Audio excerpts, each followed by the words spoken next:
scarlet t-shirt, buddy. Do it! The most powerful evil of all. This will be just fine for my purpose. What is your purpose, Doctor? I told you, Dory. We need total isolation so I can help you all.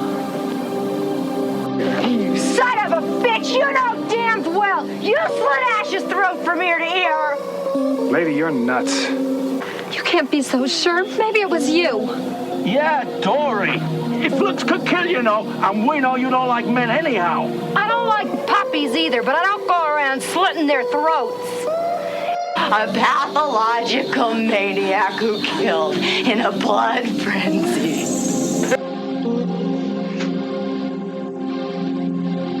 Hi, this is Linda Day George, and the Hysteria continues. And indeed it does. Welcome back to the Hysteria Continues, and this is episode 183.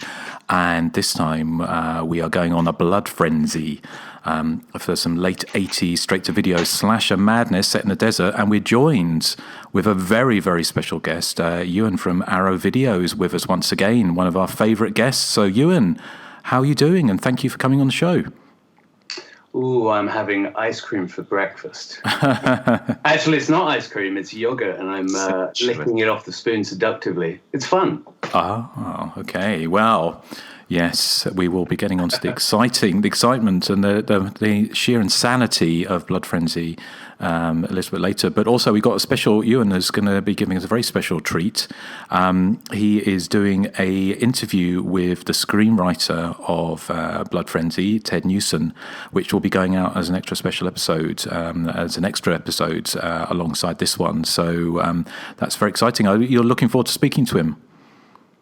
I am. I tell you what I'm most looking forward to is us all getting together, realizing something about ourselves and our problems. Nathan, your refusal to be touched. Eric's constant desire to be touched. Ooh. We'll find out what's behind that macho mask of yours, Joseph. And Mr. Kurzweil, we'll deal with your drinking problem. I can see what you did there. Yeah, well, at least I got to sleep with Cassie before I got my throat slit. There you go. Yeah, that's me. Yeah, although I know Eric. I do wonder if Erik might be more closely associated with another character with a four-letter name. Oh, what one could it be? I do wonder. It was. I think I know what it is. Yeah, it was a bit of a toss-up. I'm going to say. I'm not sure who I am. Scream. Yeah, well, who are you, Ewan? I don't know. Ewan's Dr. Barbara Shelley.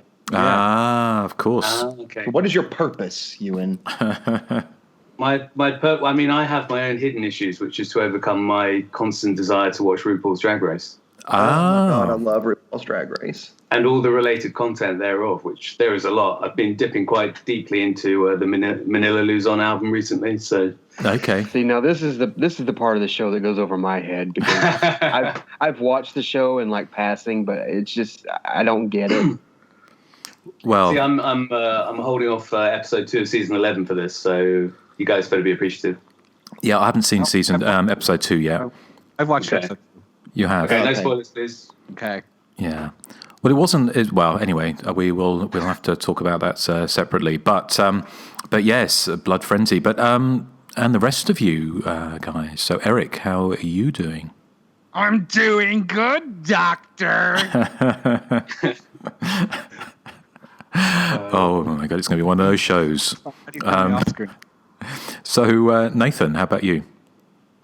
Oh, I'm doing amazing. I have not had to kill anybody in a blood frenzy.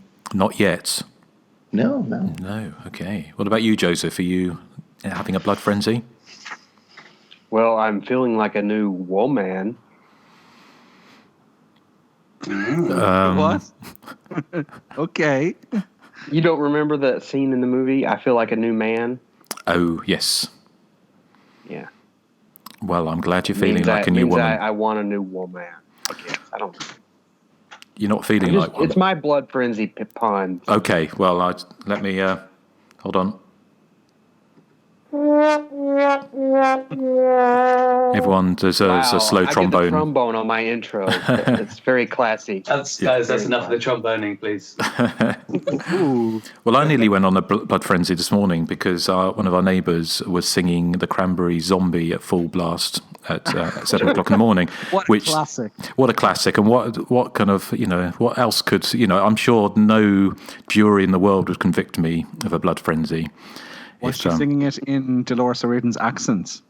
I don't think there's any other way, is there? Yeah. Well, she's Spanish, so it was a kind of Spanish rendition of Zombie. But to add to the wonderfulness of the whole thing, she had it on repeat.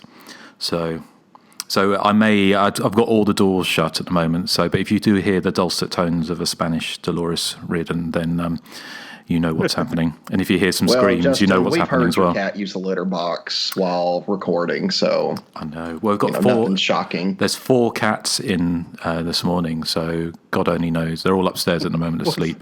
What's even sadder is that we usually leave this stuff in the show. Yes, well... It's part of the charm. Yeah, exactly. Yes. The blood frenzy on the Hysteria continues. But before we get to blood frenzy, let's have a little chat about what we've been watching recently. I know we recorded last week, so we may not have had a chance to catch up with a huge amount. But Ewan, what have you seen anything you'd like to tell us about? Well, guys, I'm pretty tired because I stayed up last night and watched the Suspiria remake. And I knew it was going to be a long one. I wasn't quite ready for 2.5 hours, so yeah, that's what I was doing last night. I'm still kind of processing it, to be honest. I would say straight up that I'm not going to be in a huge hurry to watch it again. I mean, I know it was kind of doing something quite different. Obviously, it wasn't following the original script, but I still find my problem generally with kind of remakes is that I've spent most of the film thinking, I'd quite like to be watching the original movie now, which I had a lot for, the first hour of Suspiria. I think there was moments. I don't really want to. I don't know if we spoil films that we've seen, but there was moments that I appreciated. The kind of the big finale was interesting, but it was more ridiculous than I was kind of expecting. I was expecting a bit more of a sober kind of approach. So I'm still trying to figure out how I feel about it, to be honest. Have you guys all seen it? Yeah, I think it kind of echoed kind of, well, I mean, I've seen it. I know Erik has seen it. Yeah, because you mentioned it on the show a few episodes back or a few weeks ago. Yeah, I don't know about Joseph and Nathan. Yeah, and that kind of, before I wasn't that bothered about watching it, but then I think Justin, you were a big fan of it, so it kind of made me think, I should probably check it out. So I blame you.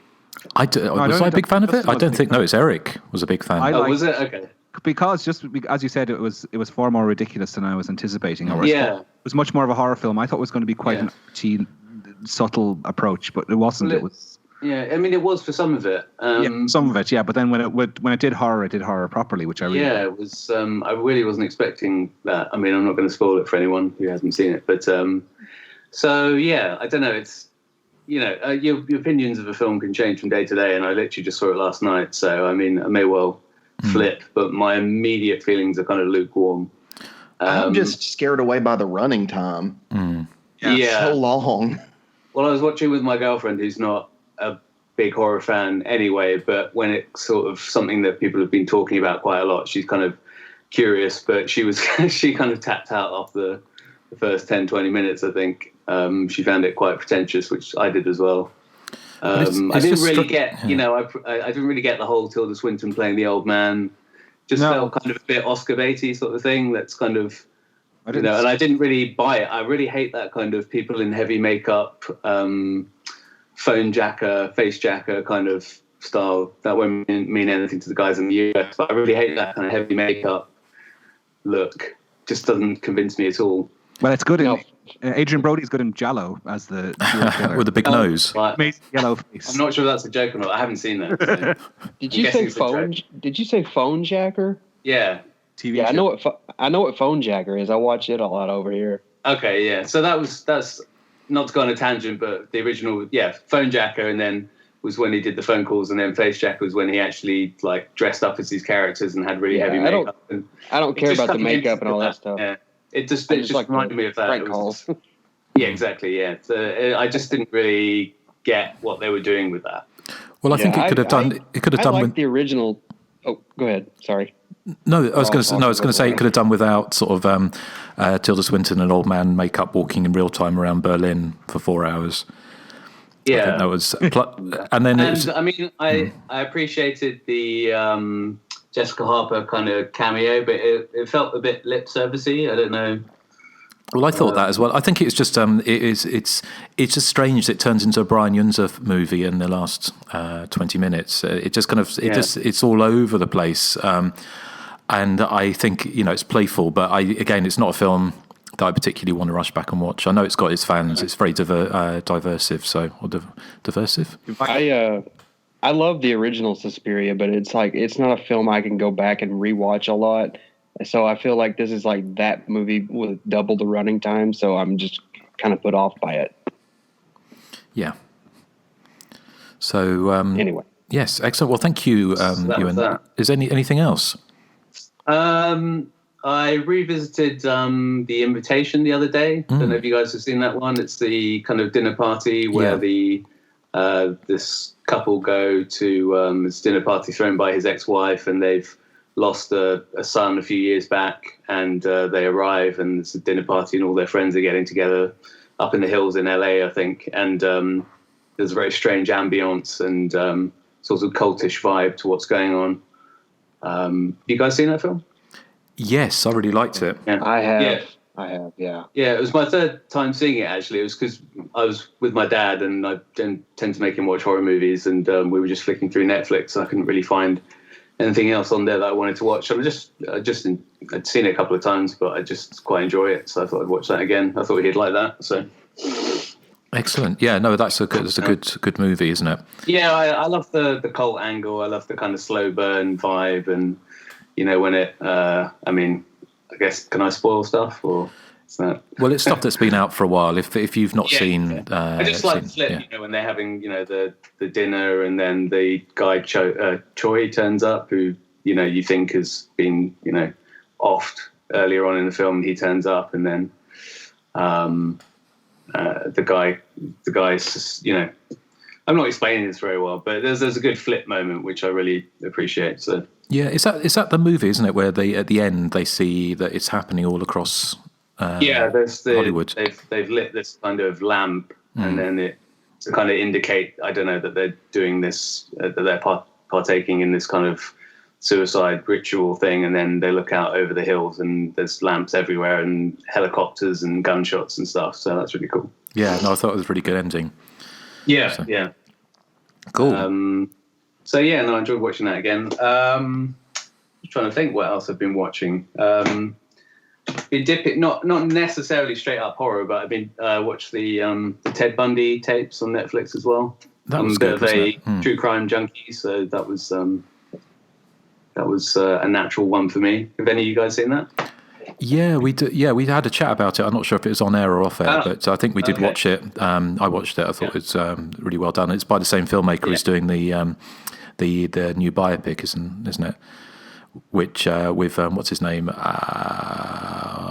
Remind me, someone. Zac Efron. Zac Efron. That's it. Yeah. Oh right, he's directing. Is he? Well, he's Zac Efron, so he's playing Ted Bundy. So the guy who made the Ted Bundy tapes, I think it's the same director who's doing the biopic, but it's supposed to be like a semi-comedy, which is strange. Okay, reserving judgment then. Yes, exactly. I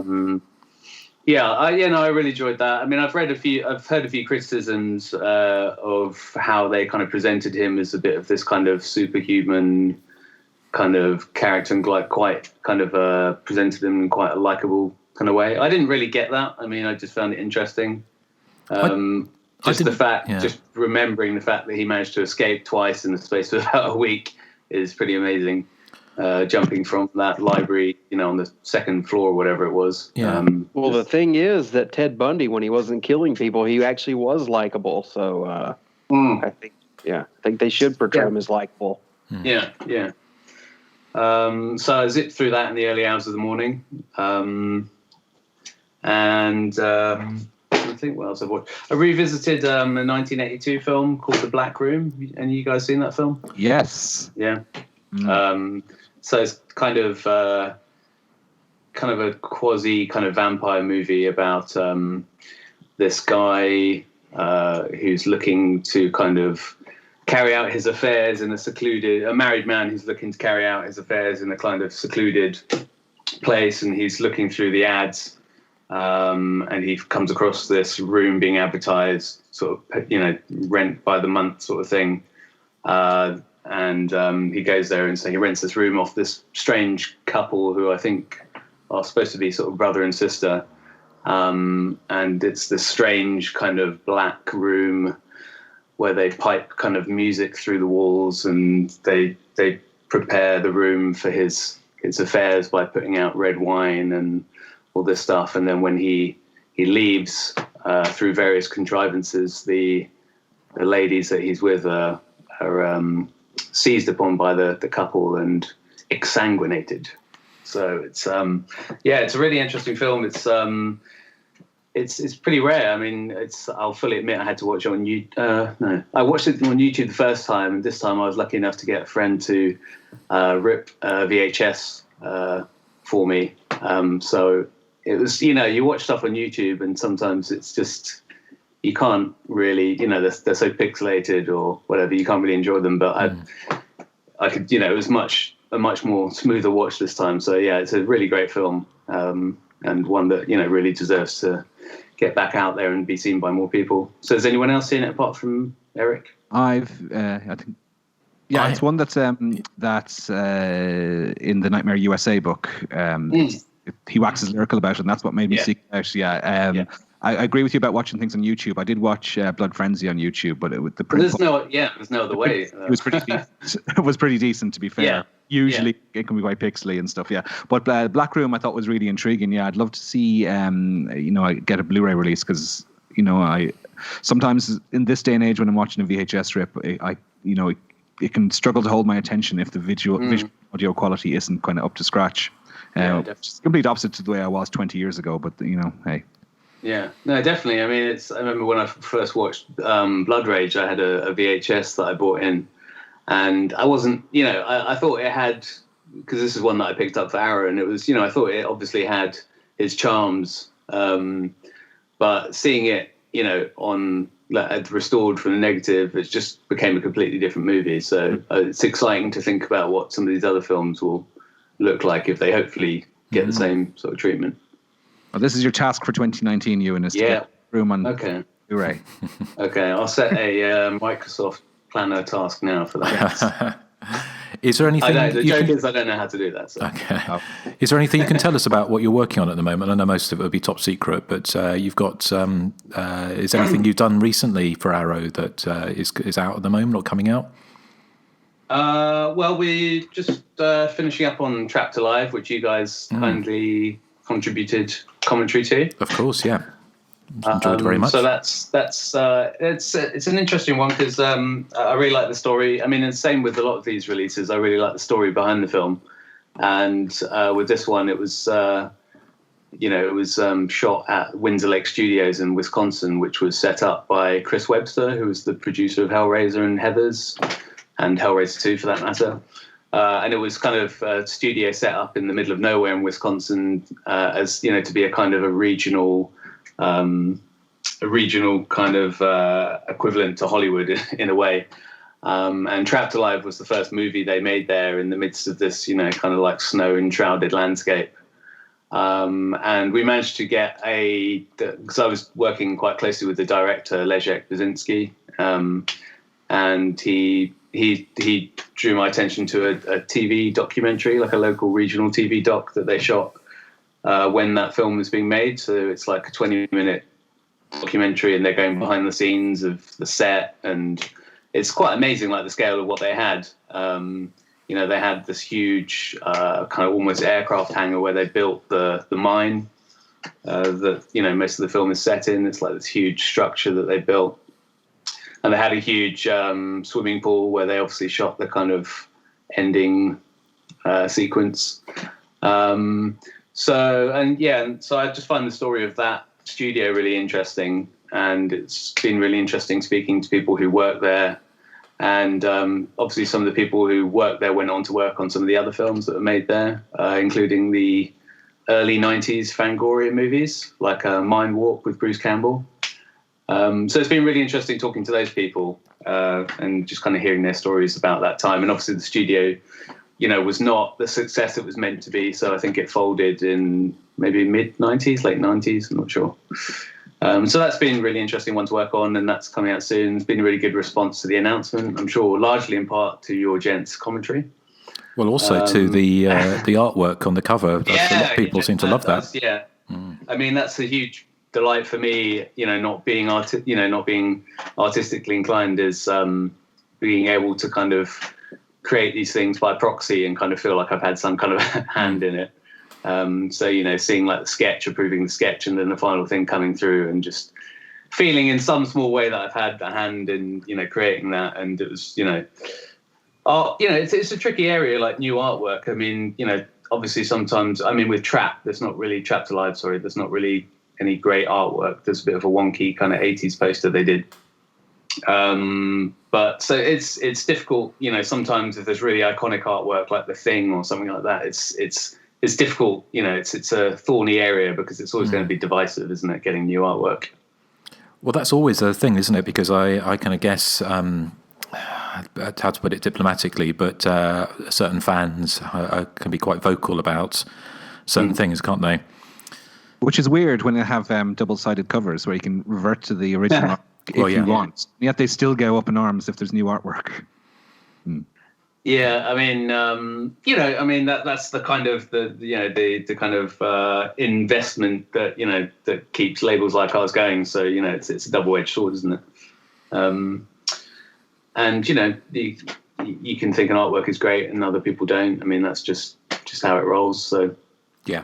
But no, that was really generally really positive feedback to that artwork, and I always love working with Justin Osborne, Slasher Designs, he's done the Slayer, did the House box set. He just always nails it. He did do Doom Asylum as well. So no, fantastic. I'm always excited. Yeah, I'm always excited when his artwork comes through. So that's what's been announced. I suppose I could say there's. I don't know if any of you are familiar with our American Horror Project box set that we did a few years ago. Yes, it's a premonition, wasn't it? The premonition in that. Yeah. Yeah. So I guess I could say there's been a lot. It's been a lot longer coming with a volume 2 than planned, just through the nature of the kind of films we're looking to include. The obscurity of them, the availability of the materials. By its nature, it's not a quick process. So, every time we come to like an announcement month, generally, people have been asking for Horror Project Volume 2, and so I can say exclusively that it's close. It's very close. So that's all I can say. But keep your eyes peeled. Okay.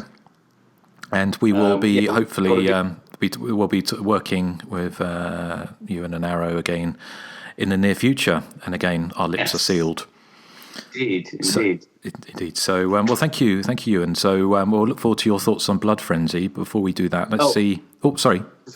One thing to add.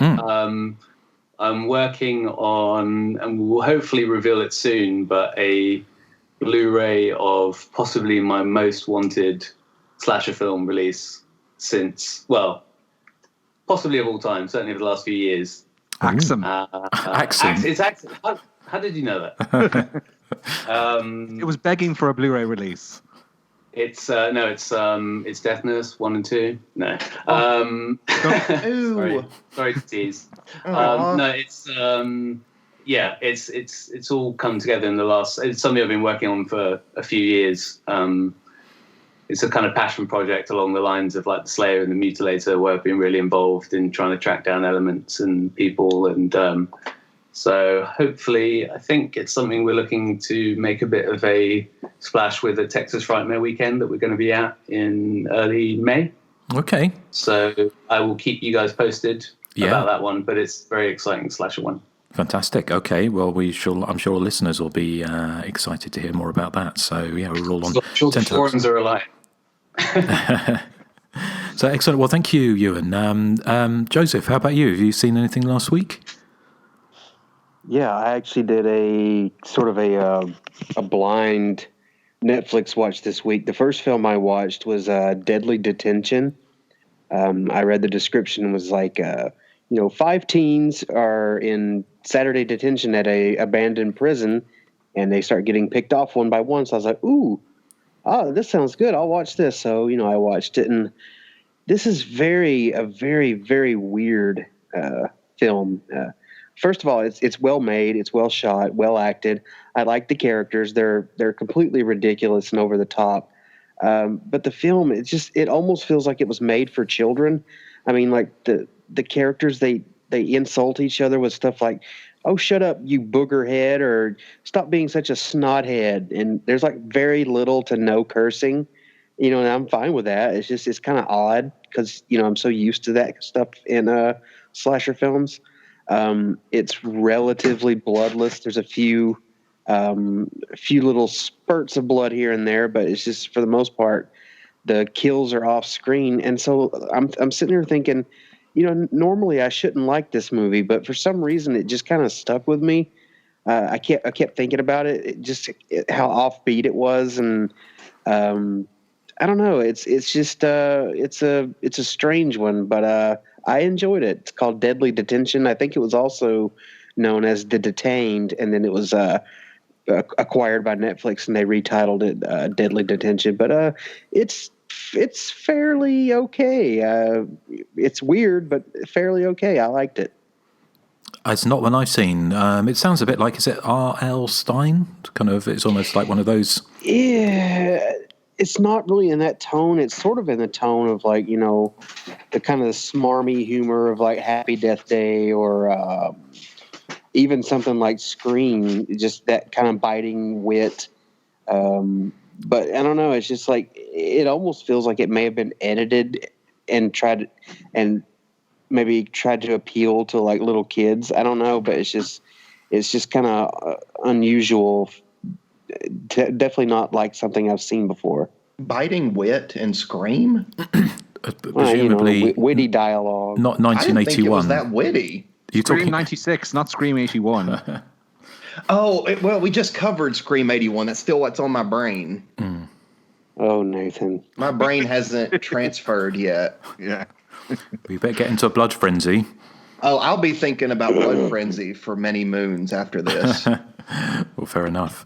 It's not. I haven't seen Deadly Detention. I don't know, because in Spain we get most of the usual things, and I've seen I know what film we're going to talk about next, which I've seen on Netflix here. But I have to search out Deadly Detention. Joseph, was it as good as Deadly Detention, the book? See, that's one book I've never read. Oh my God. You've got to read that book. I wish I still had it. Well, it's just kind of hard to come by without paying a pretty penny. So yeah, it's a really good book. To anybody out there, Deadly Detention, the book it's like the length of an R.L. Stein, book. It's pretty short, but unlike R.L. Stein books, like this is a book where, most of the characters all get butchered in one way or another while they're locked in the school. So it's very much a slasher book. Is it when was it from? What? When was it written? When was it released? I don't know. I read it 91 or something like that, I think. I feel like I read it in the early 2000s, but I don't know how long it'd been out before then. Okay, because I remember there's that Joyride, wasn't there? The book that was released. I found released. that recently in my attic.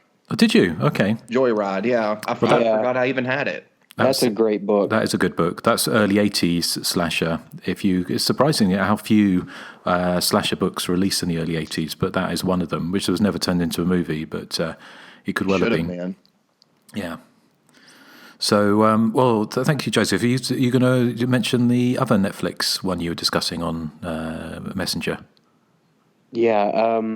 The other one was called Cam, like a webcam. It's basically about this webcam model. She's kind of new to this webcam business, but she's slowly kind of gaining popularity. And her deal is that she wants to get into like the top 50. And so she puts on this performance where she fakes like a suicide of like slitting her throat. And then her popularity starts skyrocketing. And so, she goes to bed all happy and stuff. And the next day she wakes up and there's a doppelganger of her like doing her webcam show, and she can't figure out what's going on. And this is a very, very weird, surreal, almost an arty type movie, but it doesn't have those art house sensibilities. It's more trashy. I really loved it. It was, I knew nothing about it going in, but it's one of those movies that just like, it's so weird and so mysterious, the whole goings on, that you're kind of like enthralled the whole time. You want to see the outcome. The what actually is going on is kind of vague and not really explained, and I'm okay with that.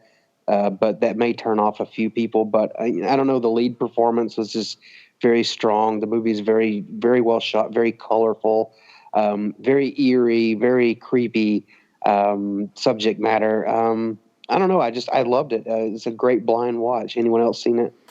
Yes, I watched it last night as well on your recommendation. It's on Netflix over here, as is Deadly Detention, or whatever that one was called. Sorry.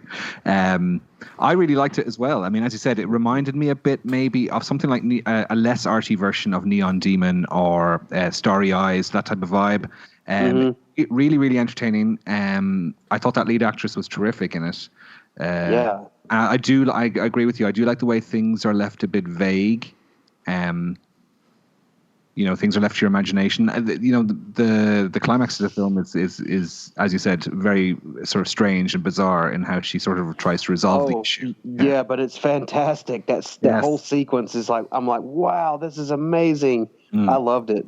Yeah. No, I mean, it's one I'd never heard of. Had you heard of it, or did you just stumble across it on Netflix? No, I stumbled upon it on a Netflix by accident. I was scrolling through like the horror section, and there it was. I was like, what is this? And I clicked on it, and I was like, okay, I'll give it a shot. And then I was like floored. I was like, wow, that was good. There's Blumhouse title cards at the start of the film, so they've obviously have their they might be a production hand in it or something.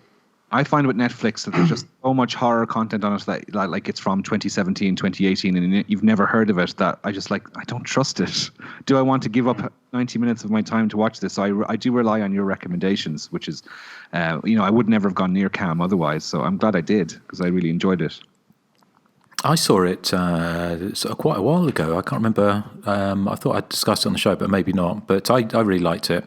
I thought the lead woman was fantastic, but she's in A Handmaid's Tale as well. Yeah. As Janine, which she's kind of it's quite a brave performance, isn't it? Because I think she was a webcam artist, wasn't she originally herself? I don't remember. I don't know about that, but I think her first thing foray into the television and film was the Orange Is the New Black show. Mm. I think it was maybe the writer. One of the writers had worked in the sex industry. Oh, was it? Wasn't her? I thought it was her, but okay. I sorry. I like Erik. If I'd just seen it pop up on Netflix, I probably wouldn't have given it time of day. But it'd been doing the festival circuit quite a bit last year. Michael Blythe programmed it for the London Film Festival as part of his kind of cult segment, and I probably mentioned him before, but he programs the regular horror strand at BFI, so he had kind of recommended it to me, so I was kind of I was aware of it, and I really enjoyed it as well. Cool, excellent. Nathan, how about you? Have you seen it? No, I mean, I want to watch it, but I was going to watch it last night, but I drank too much, so I probably wouldn't remember it this morning really? Anyway. There's nudie ladies in it, Nathan, so don't be watching it with Hazel Tankersley. You'll be embarrassed. Oh, no, I wouldn't. She's watched all kinds of slasher movies with me that has nudity. Okay, maybe not then. Okay. Now, I get lectured. Back when I was younger, I would get lectured. She was like, "Nathan, you don't need to be watching this." And I'm like, well, it's okay for me to watch people get their heads torn off, but I can't see a pair of boobs. Yeah. Do you know what you should say to her? You should say, "You selfish relative." She doesn't need to be selfish. Although I don't know why I think that my grandma was selfish in that movie because, I mean, she was the one that I was defending. A lot of stuff doesn't make sense about We've that spotted movie. a flaw in your script. Oh my God, I thought it was so watertight. Oh, no, there's a lot of flaws there, I'm afraid. But at least He you didn't never have a discuss proper having any script nudity supervisor. in your movies, Nathan. What'd you say, Justin? I said at least you didn't discuss having any nudity in your movies. Thank God. No, that was off the table. Nathan didn't have a proper script supervisor. No, and really, I didn't even have a script. I mean, I guess this is behind the scenes info, but most of the movies that I put up on YouTube when I was younger, I just made it up as I went along. No. I didn't write a script. I find that hard to believe, Nathan. I did write one for Voodoo Massacre 2, but I made that when I was more mature.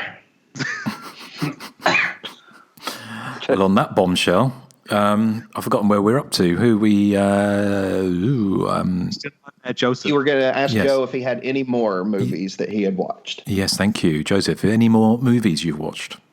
Yeah, I've got 17 more, so just hold on. No, that's it. That's all for me. Okay, well, thank you. Nathan, how about you?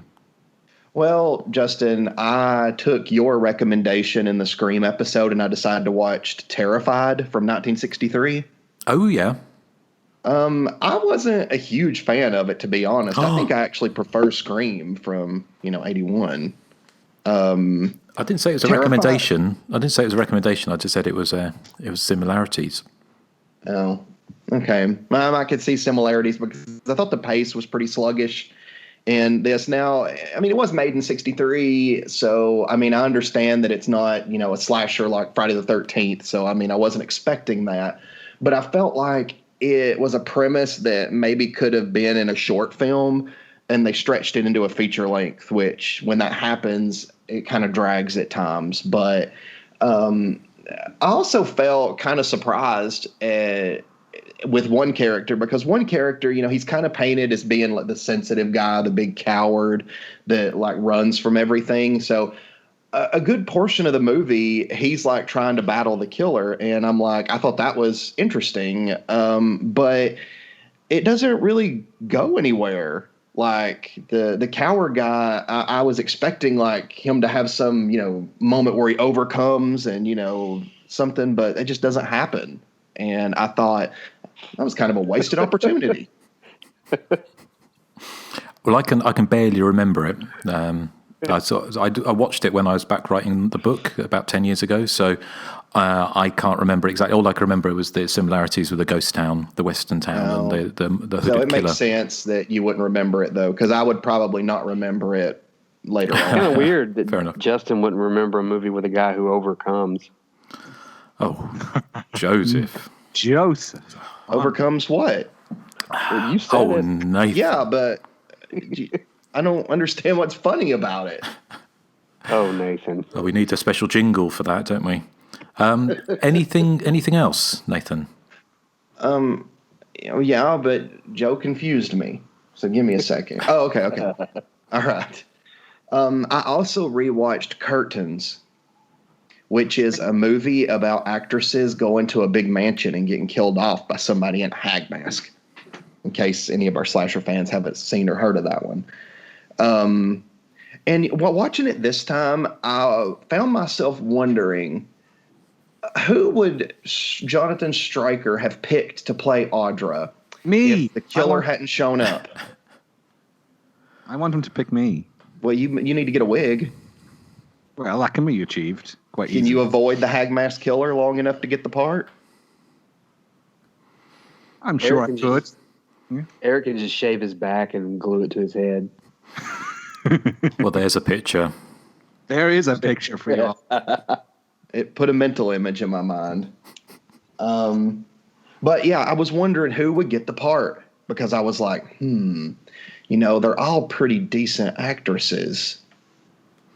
I mean, Samantha Sherwood probably deserved it more because she did get stuck in that mental asylum, but I don't know. It was a rewatch though. Wasn't I always Samantha? wondered who made the best sandwiches there. Yeah. Who Wasn't left the Samantha very- toilet seat up with curtains? Wasn't she in Demonoid? Who? Samantha Eggar. Yes. Oh, I haven't seen Demonoid. Oh, so I you'd don't love. know. Oh, you'd love Demonoid. Yeah. I will What? choose Demonoid as my next Patreon horror pick. I think because I think you need to watch Demonoid. But I was imagining if he'd seen her performance in Demonoid, he might have given her the part, or not. Well, she was good in The Brood. Yes, she was. I have good in seen The Brood. She gives birth like on the outside of her body in that movie. It's kind of crazy. Did I spoil it for y'all? Oh, Yes. yes. Sorry. Don't need to watch it now. Right. Well, anything else, Nathan? No, the only other thing was RuPaul's Drag Race, and we've already discussed that. So. Okay. To the moon. To the moon. Sorry, you set me off. So many tunes. Oh, Cover Girl. Eric. Put that bass in your walk. Eric, what about you, apart from for RuPaul's Drag fuck's Race? sake. Well, the only thing I watched this week was Cam, but I've been listening to the wonderful Toya, and I've realised that one of her Talking of songs horror. is not horror. This is delightful. This is a song where she sings about paprika. So here's a little 5-second snippet, possibly from a theme tune from Anal Paprika.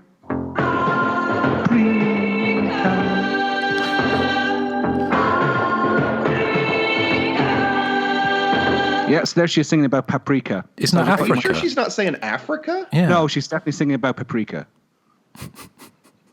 Oh, that's kind of odd. What's the name of the song? War Boys. Okay, hang on. No, Maasai Boys, sorry. What, Maasai, as in like from Africa? Yes, from Africa. Maasai. How do you spell that? M-A-S. Well, then she would probably sing Africa, not paprika. No, she's definitely singing paprika. M-A-S-S? End of it. M-A-S-A-I. A-I. Okay, all right. I'm gonna look That that sounds up. vaguely racist, like massa. Well, the No, Maasai. Eric, you were wrong. She's saying Africa. No, she's saying paprika. I just looked it up. Oh, Nathan. That's all I have to say. Oh, apart from this. Oh my God. Do you know, sometimes I do wish I edited the show a little bit more.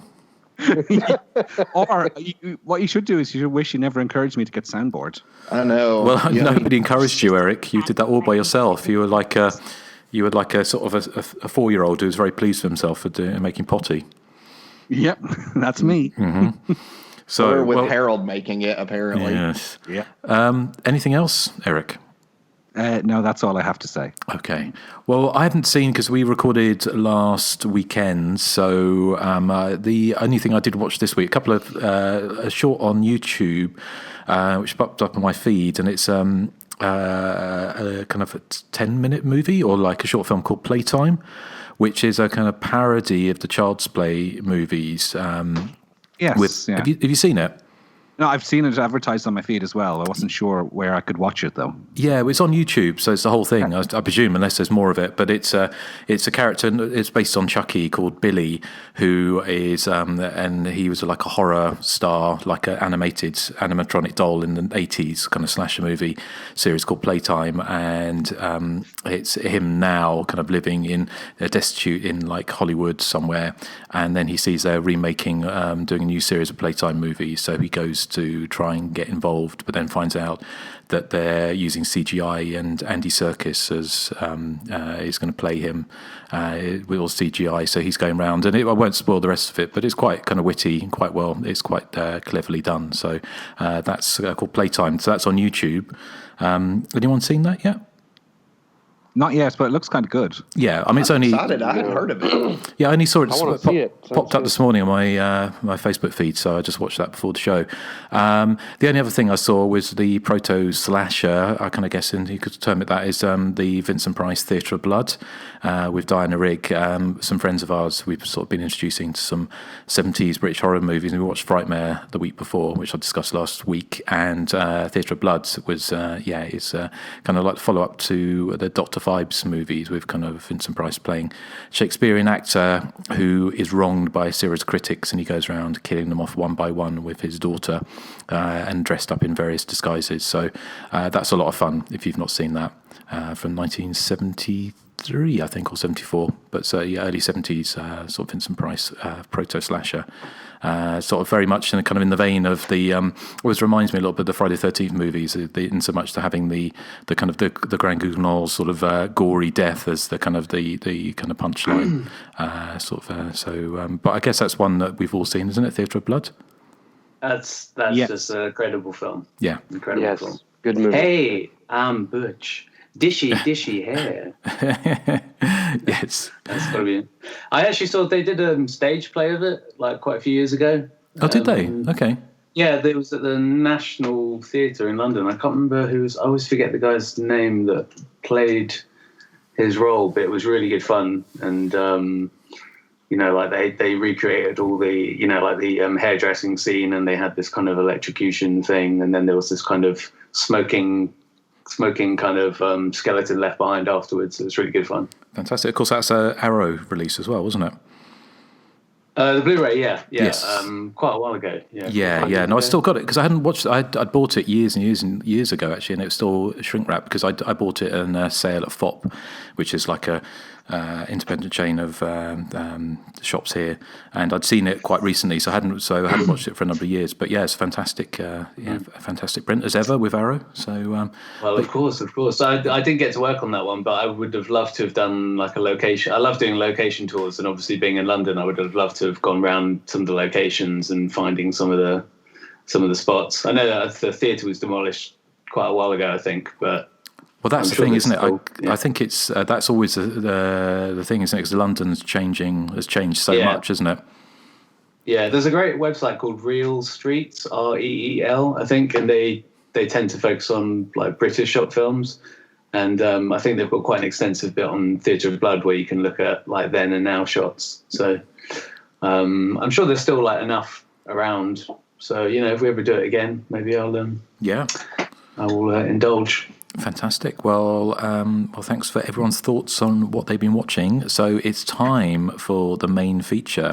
And I can't remember if we decided who was going to lead us in. I think it's me. It's you. Okay. Right. Okay. Well, here is the trailer for Blood Frenzy. Well, it's not a trailer. It's a clip. I couldn't find like a official trailer, so I did a little sound clip. Okay. Well, here it is. Fine bunch of crazies we are. It could have been Cassie. I heard them. It sounded like rape. Hey, what are you talking about? Dave came in here last night. Dr. Shelley heard it all, I'm sure.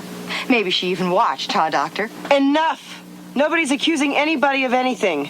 Why not? Any one of us could have killed him. What about you, Crawford? Where were you last night? Well, I was asleep. Well, I had a couple of beers, but... Yeah? And blacked out? And maybe while you were blacked out, you crept out of the RV. Oh, that I didn't. I mean, I wouldn't. You're wrong, Dory. Just stop it. What about you, dear doctor? You're the one who brought us all out here. Intensive therapy, seclusion. And you picked the location, Dory. The only one who didn't have a reason to kill him was me. Since when does a psycho need a reason? That's a good point. 7 people walked into a private hell, and one of them is already dead with a throat slit from ear to ear. Can you guess who is doing it? Yeah. Blood Frenzy is a masterpiece of spine-tingling horror and mind-bending suspense. The sheer bloody horror is matched only by the strange, twisted story of 7 desperate people trapped in a personal hell where death is the easy way out. That's the back of the video blurb from Hollywood Family Entertainment. Oh, that box is incredible too. Like the like big VHS box that it came in. It opened up and it had like a bunch of pictures, and it would say, "Can you guess who's doing it?" And it had pictures of the ending where the killer's actually holding a knife to somebody else's throat. And I'm like, well, you kind of tell me who's doing it, but okay. And it also, one thing I love about this artwork is that it gives you a picture, or the back of the video box is it gives you a picture of each character and a little like short bio of every one of them.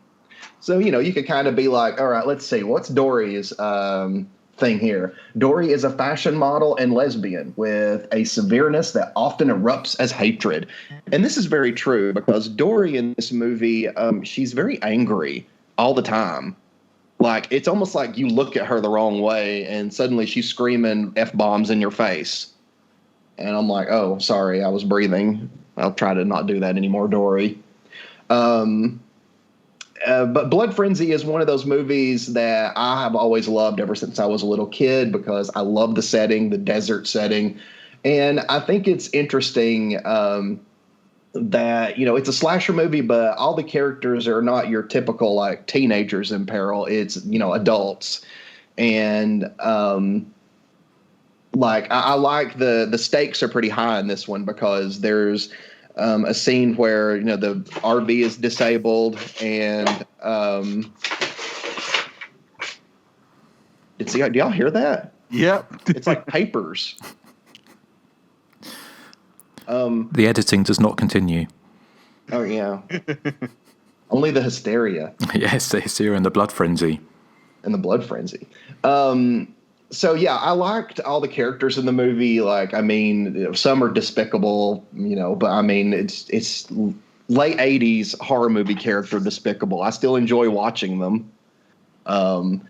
And the effects, I mean, I think the effects would have been better if they haven't focused on them as long as they do, because the camera lingers on it. So you kind of can start to see, okay, well, I mean, you can see it's a little fake, but I mean, to me, that's just part of the charm of 80s slasher movies. So I can't really say too many bad things about it. I thought that the acting in this one was, pretty decent for a low budget horror movie.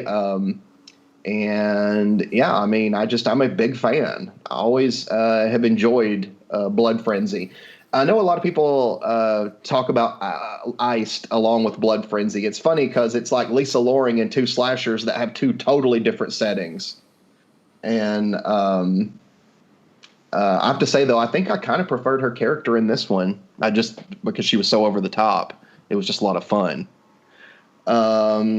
Anyway, I'm going to pass things off to our special guest, Ewan, and see what are your thoughts on Blood Frenzy. Well, booze breath. Do you like that one? I love it. I was not aware of this one for the longest time. I think maybe last year was when I became aware of it. I think just during one of my sessions of just random Googling and looking at Amazon, and then I came across that incredible VHS box that you mentioned, which I just want to own that so badly. I've been scoping out eBay and Amazon, and it's just, I mean, I presume if it ever did come up, it would be, a couple of $100, but it's just such a thing of beauty. And like you say, with all those character profiles on the back, it's like some weird kind of video game sort of thing. Actually, a few months ago, I posted the one for Cassie, which is Cassie's constant need for sex is a desperate attempt to reach out to someone, anyone. It's just, I just want to own that. But so I mean, I've only been able to see it via YouTube. It just seems to be really rare. I'd love to get a copy of the tape, but I think I watched it a few months ago. And it just, I mean, it's a desert slasher, so I'm in. It's got some gushy, throat ripping. I'm doubling. It's got some of the most ridiculous, over the top, on the nose characterizations I've ever seen. I'm all in for this. I've watched it maybe 3 times now. Obviously I watched it in preparation for this, and I kind of enjoy it more with each watch. Weirdly, I thought I would actually go the other way. I will say that you need quite a high tolerance for slide guitar to appreciate this particular movie, which I do. I've got a pretty high tolerance for that. And I really enjoy it. I mean, there's the opening scene, well, not the opening scene, but the kind of scene on the opening titles where they're driving through the desert. I mean, one of my fondest, earliest kind of horror movie memories is The Hills Have Eyes, and, where the family are driving through the desert. And as far as I'm aware, I know this was shot kind of in in the Mojave Desert area. So it's quite likely it was almost exactly the same area as The Hills Have Eyes was shot. I haven't checked specifically. I know it was filmed near the town of Barstow, I think. But so just those shots of them driving through the desert, the mountains, the hills looming in the background, just immediately just conjure up really, really fond memories of Hills Have Eyes for me. So that already gets several plus points. And then, just realizing how ridiculous and, the characterizations are, they're all very clearly defined if kind of caricaturistic, if that's a word. We're introduced to Rick, who's, the classic Vietnam vet suffering from PTSD, and he's clutching the wheel of, I don't know why they put him in charge of the driving. That's one of the many questionable motivations in the film, but he's pictured clutching the wheel intensely, driving down the road kind of in the midst of a Vietnam flashback. There's the Gene who doesn't like being touched, and so her line is, "Please, I don't like being touched." It's all very on the nose, but it's just brilliant. You mentioned the gore effects lingering a bit. I know what you mean. Obviously, especially that opening sequence where it kind of looks like the father's throat is kind of being tickled with that implement rather than slashed. But I really enjoy the lingering shots of the gushing throats. I don't really care that they look fake as hell. I'd just take that any day over the kind of the CGI blood splatter that I saw in Suspiria last night. So yeah, it's a big thumbs up for me, and I think it's a shame I've only been able to see it on YouTube. It's got this really weird. I don't know if that's how it was shot or it's the VHS copy or what, but it's got this very kind of blown out look. So I'd be interested to see what could be done with it if anyone decides to be charitable and give this a restoration. But yeah, no, really enjoy it. It was a nice surprise for me when I came across this one. It's funny you mentioned the dad getting killed in the opening scene, because I'm like, he just sort of lays there and lets his kid kill him. Like, he doesn't even put up his hands to defend himself. It's almost like, here's my throat. Here. Yeah. I love his line about, what's it? How can you, we can't afford stuff like that with the toy box. I don't know. It's like a little Jack in the Box. I don't know, like, if that's going to break the bank, but I enjoyed that. I'm like, it was probably... He says this as he's swigging a beer. I know. I'm like, how much did your alcohol cost compared to that? We ain't got no money for no music box. He doesn't say that, but that's what I imagine. So I love that. And there's just some of the reasoning behind it. With the gore, coming back to the gore, I think something that I read that hopefully we'll be interviewing Ted Newsom, the writer, was saying that Hal Freeman approached the kind of the gore shots very much because his background was obviously in porn. He was approaching the gore shots very much like the money shots, and so he was always wanting to focus, kind of hold those shots as much as possible. So I think that maybe explains why they're so lingering, perhaps, which I think is really interesting. But I like I said, I'd much rather linger on a fake ass throat slitting than some CGI blood spraying everywhere. I'm glad you clarified that, because at first you said I'd much rather linger on a fake ass. Yeah. Okay, well, I look forward to hearing that being missed. Yeah, well, Justin's the man to do that. Yeah, I know. That was one of my big fears about coming back on this, actually. Oh, awesome, though. What about you, Erik?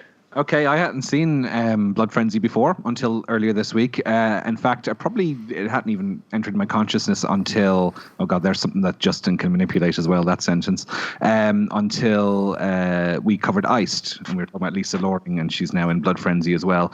I love the setup, the Friday the 13th Part 5 meets Hills of Eyes thing, where you get the sort of atypically middle-aged characters heading off to the desert for their therapy session, which looks like it takes place on the side of the road, which it's kind of an odd choice.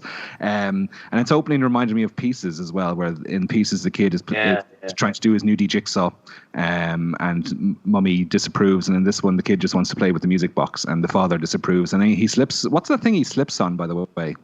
I love that. I mean, I don't know if that's intentional, but I don't know what it is, but I love that. I love to think that they had him slip ironically on something called Lifesavers. Yeah, Lifesavers are like they're like little mint candies. Yeah. Okay. Yeah. Well, I feel like that was. I think they deliberately did that. They focus on it. Yes. Yeah. So there's many layers to this.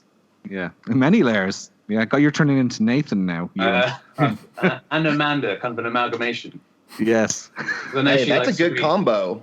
It is. It's the best combo. I think I talked to Amanda quite a lot. So I think her kind of her in-depth readings of these films is kind of rubbing off on me.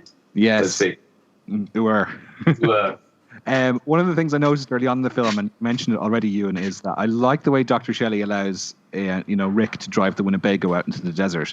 Even though he's speeding and he's swerving off the road, it doesn't seem to bother her that much. Dory is the real standout, with her anger management issues. She makes Inga from Bloody Moon look like Mother Teresa. She's channeling a bit of Sally from Demons 2 as well. I just love the way that no matter what is said to her, she just responds in a really aggressive manner. And there's absolutely no subtlety to the performance, and that's why I absolutely love it. She says things like, I'm the one who knows where we're going, so don't give me a ration of shit. What a line. And there's some there's some awesome dialogue at this. I mean, when you interview the writer, I hope he's proud of some of these lines, like, the next time I parachuted, I didn't wear anything. And muff diving's a lot more fun. And my favorite is, so I'm a dick smoker, huh? Dick smokers. I never heard that term before. Had you? Justin, you're the king of innuendo. Had you heard the term of course. Before? I'm surprised you haven't, given your history.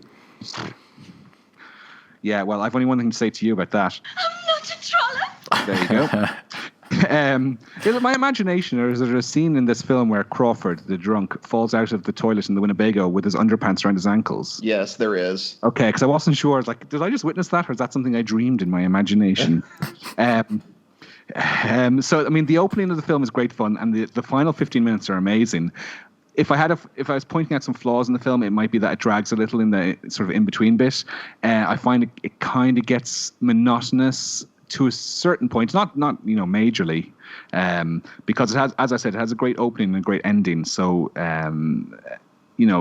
that's what I take away from the film. They always say that if a film ends with a bang, that's what you'll remember of the film, and this certainly does, because the killer goes into total overdrive. She's Mrs. Voorhees meets Rebecca Gayheart from Urban Legend, just completely over the top bonkers. I didn't notice her hair getting any bigger, but certainly her eyeliner does, making her look completely insane. The whodunit isn't terribly well disguised, I don't think. I'm not sure if you guys will agree or disagree with that. I mean, have we announced who the killer is yet? I don't know if we have, but I'm just... We haven't, but... Okay, I'll spoil it here. It's Lisa Loring's character, who is the one who is constantly angry and the one who has decided on the location for the therapy session. So, hey ho, what a surprise. She turns out to be the killer along with her brother. So, I mean, it isn't terribly, difficult to work out who the killer is. Somebody like me who has a track record of not even spotting who the killer is in the most obvious of films. But the final 20 minutes with Lisa Loring are fantastic. She chews that scenery as if it was made of chunky Kit Kats, and she's just amazing in the film. I mean, it's probably very much a one-note performance, I suppose, because even when she's in her pre-killer revelation, she's an insane lunatic. So she only has to dial it up a slight notch for when she's revealed as the killer. And I do, as Ewan was saying, the characters are all they're the broadest stereotypes. You have the drunk is drunk 24/7. The nympho is gagging for it 24/7. The war veteran has PTSD 24/7. I mean, there's no subtlety in any of the characterizations, and Lisa Loring is in Inga mode or Sally mode 24/7 as well. But I was genuinely very surprised at how much I enjoyed the film, because I don't know, just because it hadn't been on my radar at all. I thought, oh, it's just going to be another sort of straight-to-video film. I bet you it's going to be really, really boring. And I'm watching a VHS print of it on YouTube, which, as Ewan was saying, is not my ideal way of watching films. But it managed to hold my attention. Maybe in the middle, it might have been where Gareth was saying in the last episode, it becomes a bit of a phone grabber, where you look at your phone and you're seeing what's happening on Facebook and that. But I think this film gets a big thumbs up for those last 15 minutes, which are awesome. Awesome. I'm glad that you liked it, because I know that sometimes y'all are a little iffy on my picks. Yes, I know, but this one was a good one. Thank you. Do you agree, Joseph? Yes, I think this is probably your best pick so far. Wow. Yeah, I love Blood Frenzy. It's so schlocky in all the right ways. And I did notice Lisa Loring's hair get exponentially larger as the crazier she got. Yeah. It definitely puffs up a bit, yeah. I didn't watch the print on YouTube. I went to the Baby Jesus and got my copy. So it's a pretty good print, the one I saw. I love all the characters. They are so they're so, they're caricatures more than they are characters. But I love the Cassie character so much, and I was hoping that she would be the final girl. Because I think that, the slut being the final girl is just kind of an offbeat choice. But it's so sad when she died. One thing that I was worried about, it's like, there's this one scene where, they all kind of split up and go out into the desert, to try to find help. And they're not even out there like 5 minutes. And she's obviously had adequate amounts of water to keep her hydrated, and then she just passes out like she's been out in the heat for like 11 days straight. I love that. And then later, the drunk guy, what's his name again? Crawford, is it? Crawford, yeah. Crawford, he hoofs up a hill and down a hill and into some caves, and he looks like he's about to puke up a lung because he's out of breath or something. And then he gets. Sorry, it's like that girl in Don't Go in the Woods who is licking that plate of food. Yeah. Well, the Crawford character, he goes through all this stuff and then he ends up getting stabbed, and yet he somehow manages to survive in the dark and find his way back to the RV just long enough to fall in front of him dead. It's like, why did they do that? Well, holding that toy box as well. and the killer's identity is so obvious in this film because Lisa Loring, she's the only one. She's like a Paula point fingers. Like, she's always pointing the finger at everyone else. Everyone else is like, well, who could it be? Or how are we going to get out of this? And Lisa Loring is always like, I bet it was him because he does this, or I bet it was her because she does that. So it's obviously going to be her. Now, I didn't see the twist with her brother coming at all. I must have missed the opening scene, because the opening scene, the way it's filmed, is like the dad comes in, he admonishes the child and he slaps the child, and you see it's a girl that he's slapping. But then when you see him get his throat slit, you just see like a hand pick up the trowel. So I don't know if it was meant to suggest that there were two people in the room. I don't know. But anyway, I know there's a throwaway line when they see the Jack in the Box and the doctor's like, oh no, it's been 15 years. This can't be going on again. And then they say it's a boy, and I'm sitting there thinking, wait a minute. I thought it was a girl in the opening scene that got slapped. And then they introduced the brother at the very end, and I'm like, I don't remember him seeing him in the opening scene, or there being any illusions that there was another person there in the opening scene. So that was a little bit confusing, but so for that, I didn't see the whole brother angle coming. No pun intended. But yeah, I pointed her out, quite early on, and I think it's all the more brilliant that I was able to, pinpoint who the killer was in this film, because the whole time I'm thinking, well, obviously it's going to be her. She's pointing fingers. She's dialed her rage up to like 11. She's even worse than the Vietnam, the PTSD survivor. He's obviously got some issues trying to control his temper because he's having all these flashbacks. She's even worse. And I don't know. This is a Lisa Loring film through and through. I love this movie, a lot. I think I love this movie more than Iced, and I definitely loved her more in this than I did Iced.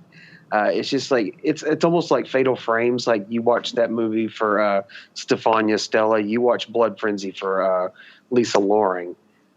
No, but thumbs way up for Blood Frenzy. I think it's just the right amount of schlock. has the right amount of kind of ha-ha humor and some of the gallows humor that I like. Fun characters, thin but fun characters. I don't know, just a fun movie, very short in running time, very bloody, great setting. I don't know, just an all-around winner in my book, so thumbs up.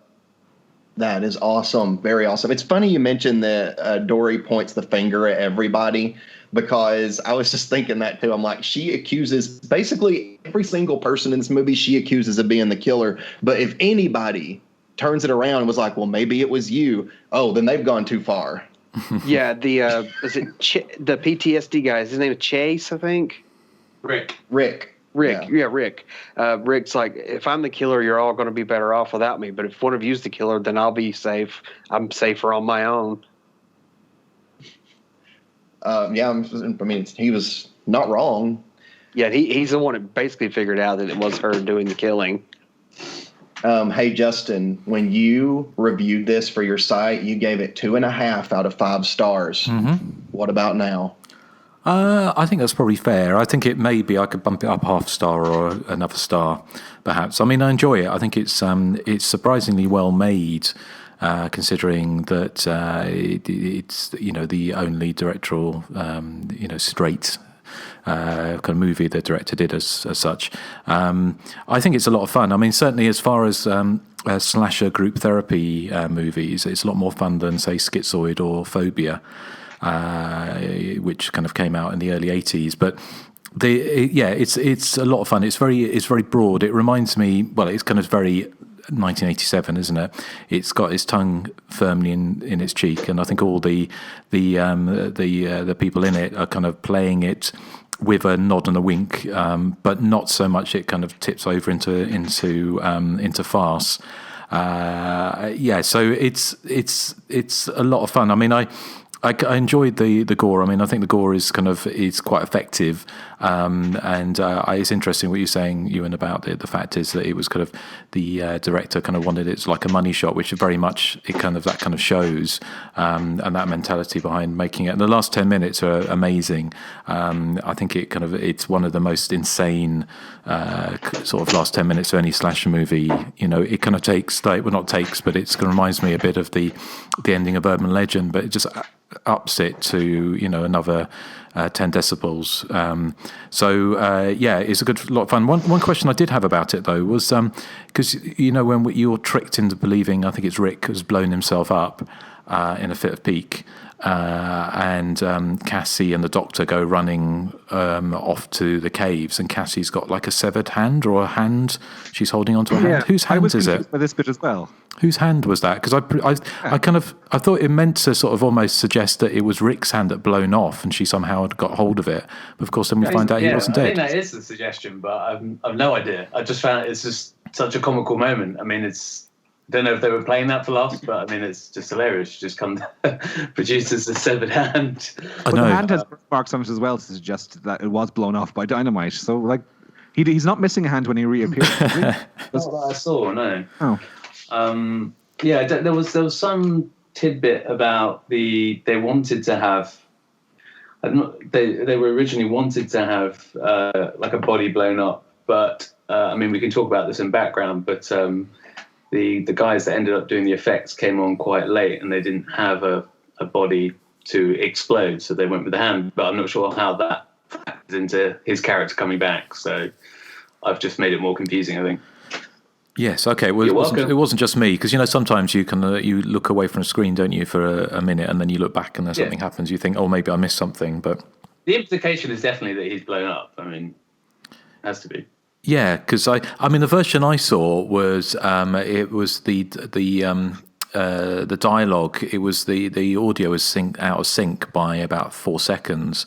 So when anything ever happened, it would they fell to the floor, and then 4 seconds later there's an explosion, which kind of added an extra comical effect.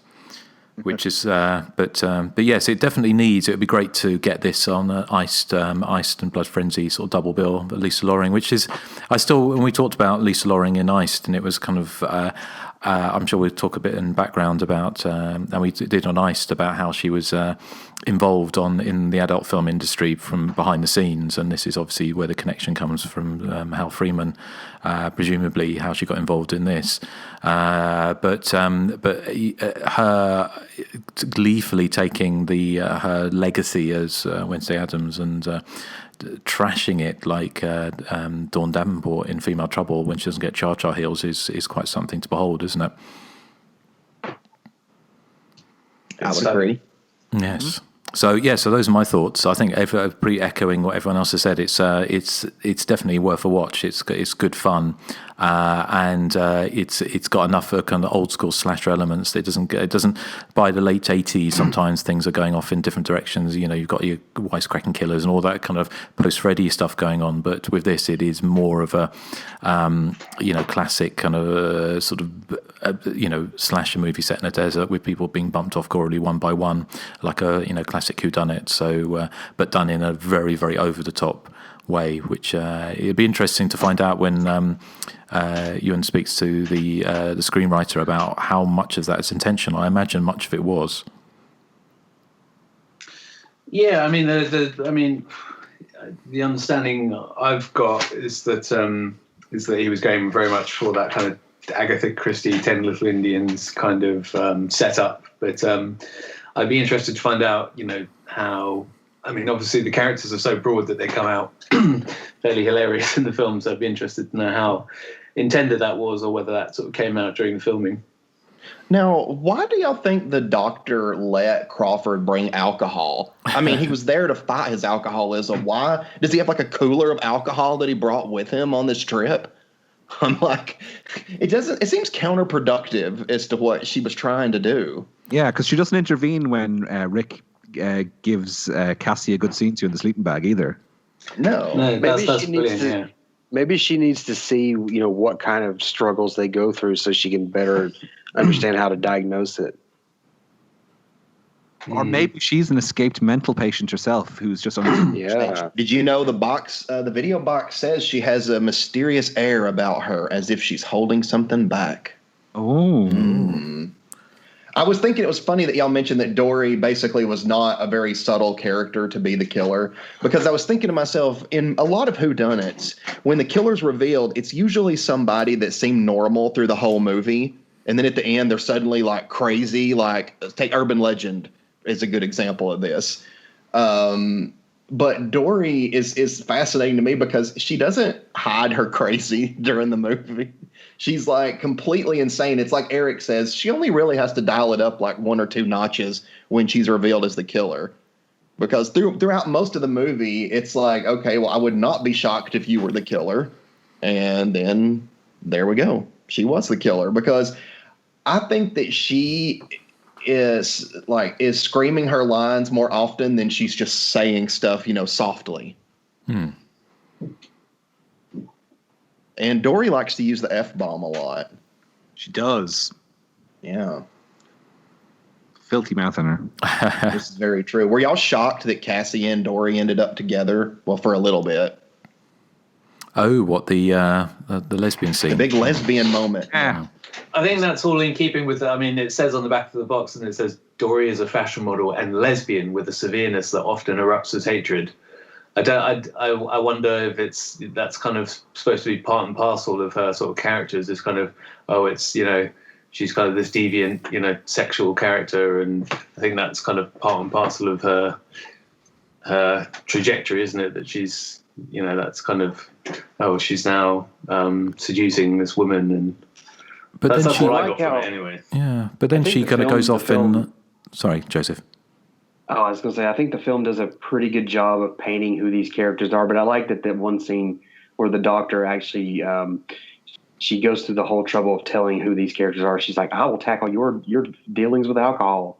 I'll tackle your dealings with post-traumatic stress disorder. I'm like, hey, I've already ascertained this. You don't need to tell me that. I just thought it was amusing. Yeah, well, I think its subtlety is not its middle name, is it? Blood Frenzy. That's one thing that's amazing about it. Is that you can't say anything subtle in this movie whatsoever. No. Well, let's talk a bit. I love the line when they find the music box, and we get the backstory about is it Barney, her patient, who the doctor had treated before, and she says Barney wasn't capable of a plan this complex. Like, what's complex about the plan? Did anyone else wonder that? I mean, to me, the craziness of this whole thing about the doctor, like you're saying, is that how at this point did she not just put together that Lisa Loring, Dory, is the killer? Like, how did she not put this together? Because, like she says at one point, Dory chose the exact location, and now suddenly they're getting killed, and this old patient with the Jack-in-the-Box is around. I'm like, what are the odds? Yeah. I'm like, obviously, whoever told you to go there is the villain. I mean, it's the only thing that makes sense. But I guess, she's not an investigator. She's there to help them with their emotional issues. But she couldn't really talk Dory down at the end. Dory was already it was too late to talk some sense into her. But also didn't actually make any sense why they were killing everyone else apart from the doctor anyway. Just collateral damage, I would imagine. So. Yeah. It was just like, oh, well, they're going to have to do that. Well, remember, after her and Cassie are finished in the cave, she's like, what we did was bad. So maybe she thought they were all just bad people. But I'm like, well, Dory was bad too. I mean, she engaged in that with Cassie. So why is Cassie the only one getting punished for it? Hey, Straps. Straps agrees. Yeah, Stripes agrees. Well, let's talk some background now, shall we?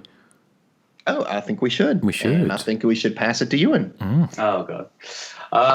Okay, well, so the source that I was using mainly for my background on this is a terrific book I came across called It Came from the 80s by Francesco Borsetti, which features numerous interviews with independent low-budget filmmakers of the 80s, and it's got a surprisingly long section on blood frenzy.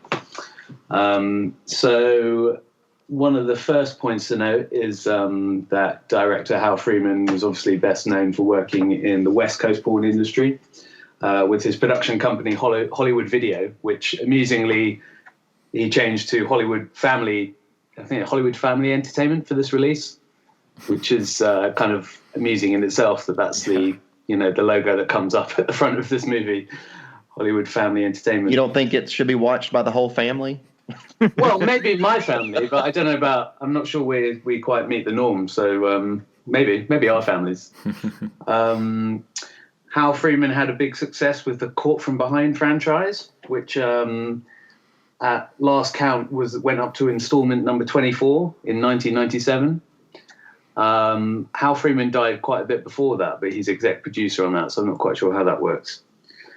I believe Caught from Behind 2 is the only one that had any kind of a subtitle, which was merely Caught from Behind the sequel. So I haven't checked those out yet. Another interesting one in his filmography is Hershey Highway 2. Now, I was doing some of this research on my mum's computer at home, so I apologize in advance when she comes across that in her search history. Weirdly,